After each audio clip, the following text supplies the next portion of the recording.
எல்லாருக்கும் வணக்கங்க. இன்றைக்கி நம்ம குழுவில் வந்துட்டு நீலக்காவை பற்றி தான் பார்க்க போகிறோங்க. உழைப்பாளர் தினத்தில் நீலக்காவை பற்றி பார்க்குறதுல எனக்கு ரொம்ப பெருமையாகவும் இருக்குது, சந்தோஷமாக இருக்குதுங்க.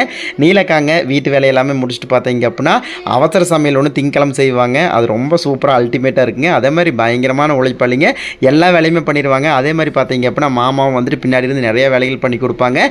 முக்கியமாக பார்த்தீங்க அப்படின்னா அந்த கீரைகளை சந்தைப்படுத்துறதுலாம் பார்த்தீங்க அப்படின்னா எங்கள் ஊர் பொண்ணுகளை அடிச்சிக்கவே முடியாதுங்க.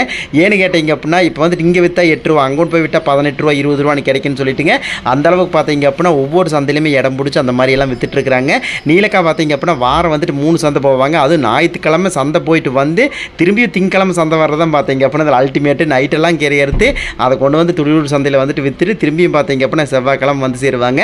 இந்த நாளில் வந்துட்டு உழைப்பாளர் தின நல்வாழ்த்துக்கள் நீலக்காவும் சொல்கிறாங்க. அதே மாதிரி எத்தனையோ கஷ்டப்படுற தாய்மார்கள், அதே மாதிரி சிங்கிள் பேரண்ட்டாக இருந்து குழந்தைய வளர்த்துறவங்க, அதே மாதிரி வந்துட்டு குடும்பத்துக்காக ஓடிட்டு இருக்கிற ஆண்கள், அந்த மாதிரி எல்லாத்துக்குமே உழைப்பாளர் தின நல்வாழ்த்துக்கள் மக்களே.